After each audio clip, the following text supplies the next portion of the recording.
कार्बि आंलं जिल्लानि लांहिनाव खुंजानाय कार्बि आंलं जिल्लानि मोनबा गाहाय बर' आफादफोरनि बोसोरारि जथुम्माया मैया जाफुंसारै जोबनानै थांबाय।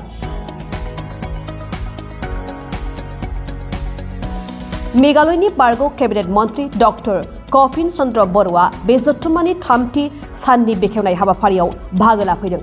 मख'नो गोनांदि कार्बि आंलं जिल्ला आबुगनि 35थि बोसोरारि जथुम्मा 34थि कार्बि आंलं जिल्ला दुलाराय बर' साख्रिआवला आफाद कार्बि आंलं जिल्ला बर' आबादारि गौथुमनि 17थि आरो कार्बि आंलं जिल्ला बर' गावबुरा गौथुमनि जुथायै 35थि बोसोरारि जथुम्माखौ खुंफुंनाय जादोंमोन। बे हाबाफारिनि मोनबा गाहाय बर' आफादफोरनि गेवलां मेलखौ कार्बि आंलं जिल्ला कसारी समाजनि आफादगिरि दलसिं बसुमतारिया दैदेनदों। कार्बि आंलं जिल्ला गावखुंथाय गौथुमनि मावफुं सोद्रोमा बिलिमोहन काक्लारिया बेखेवनाय बे जथुम्मायाव कार्बि आंलं जिल्ला गावखुंथाय गौथुमनि गाहाय मावफुं सोद्रोमा डक्टर तुलिराम रंहांआ बाहागो लायो।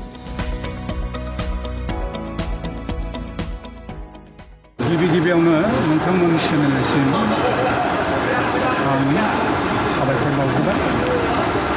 दिनै जों बे लांहिथिनियालि टाउनाव मोनबा आफाद जेरै कसारी समाज, आबोब, बर' साख्रिआवला आफाद, बर' गावबुरा आफाद, बर' आबादारि आफाद गासै मोनबा आफादजों ज' जानानै 7, 8, 9 सानथामनि हाबाफारि लानानै मोनसे जथाय जथुम्मा खुंनाय जादों आरो बिनिनो गेवलां मेल।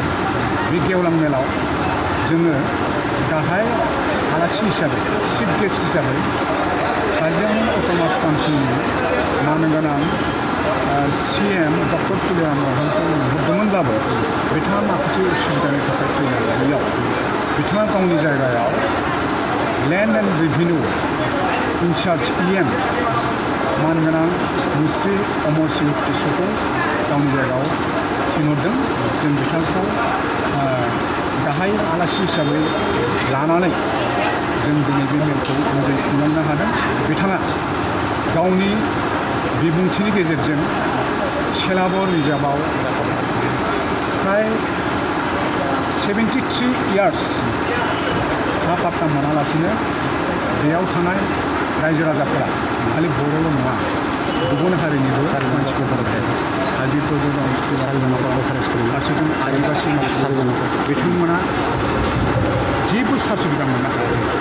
बिथाङा जे दिनै जोंनि बे गेवलां मेलाव बावैनो बे सेलाबर रिजार्भआव थानाय रायजो राजाफोरा हानि पाट्टा मोनगोन आरो मोननायनि बेबस्थाखौ खालामगासिनो दङ बेखौ बुंनानै जोंनि सिङाव दिनै फोसावनानै होबाय।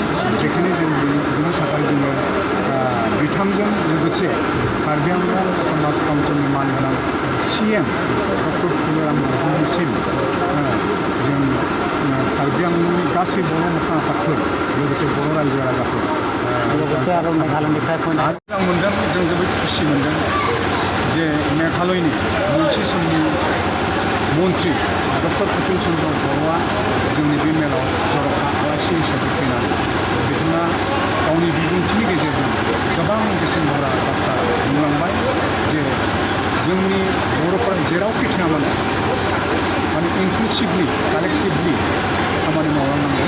अब्ला जोंनि जिथु खामानि मावनो गोनां, जोंनि जिथु माने हास्थायनाय, जोंनि जिथु दाबिसार बेफोरो जेब्लाबो माने गोलैसोनानै थानाय नङा। माबा मोनसे नङा माबा मोनसे समाव बे जाफुंगोन। दिनै सोरबा सासेनि दिनाव जायाब्लाबो बिनि उननि सोरबा दैदेनगिरिनि दिनाव बेयाव जाफुंसारगोन। बे बाथ्राखौ बिथाङा बुंदों आरो लोगोसे बिथाङा बुंबावदों जे गाव हानायखिनिखौ नांगौ समाव गावनि माने सहाय आरो मददखौ जों अरायसम खालामनानै